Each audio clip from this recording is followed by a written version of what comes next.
దైవ మర్మములు సహోదరుడు భక్తి సింగ్ గారి యొక్క అనుభవంలో దేవుడు ఆయనకు బయలుపరిచిన దైవ మర్మములు ఈ దినభాగము జనవరి 29 చదువుచున్నాను. పెండ్లి కుమారుడు పెండ్లి కూతురిని చూచి సంతోషించినట్లు నీ దేవుడు నిన్ను గూర్చి సంతోషించును. యెషయా గ్రంథము 62వ అధ్యాయము 5వ వచనము. ఆయనతో మనము సహవాసం కలిగి ఉండవలను అనున్నదియే ఆయన మనలో అనుమతించు ప్రతి సంధింపు యొక్క గురి. ఈ రీతిగా అడుగడుగున మనలను ఆయన వైపునకు ఆకర్షించుకొనుచు చివరికి ఆయనతో పరిపూర్ణ ఐక్యతలోనికి మనలను తెచ్చుకొనుట అను గురిని ఆయన కలిగి ఉన్నాడు.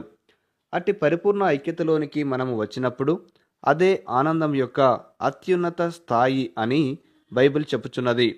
పెండ్లి కుమారుడు పెండ్లి కూతుర్ని చూచి సంతోషించినట్లు అనగా సజీవమైన సహవాసము అనేది దేవుని వరము వలన కలుగు పవిత్రమైన ఆనందమును గూర్చి మాట్లాడుచున్నది.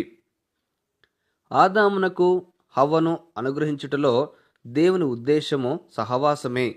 దేవునితో మనము అట్టి నిజమైన సహవాసమును కలిగి ఉండవలనని దేవుడు కోరుచున్నాడు.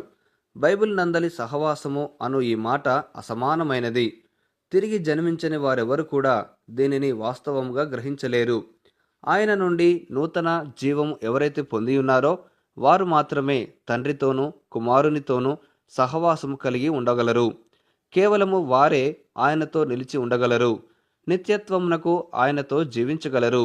ఈ రీతిగా మనము దేవుని ప్రేమను వివరించగలము.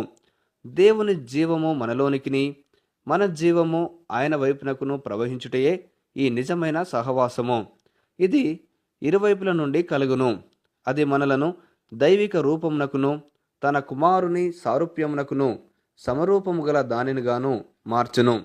ముగింపు మాటలు. నేటి దినవాక్యం ద్వారా ప్రభు మనలను ఆత్మీయంగా నడిపించి సహాయపడి సమృద్ధిగా ఆశీర్వదించునుగాక. ఆమెన్.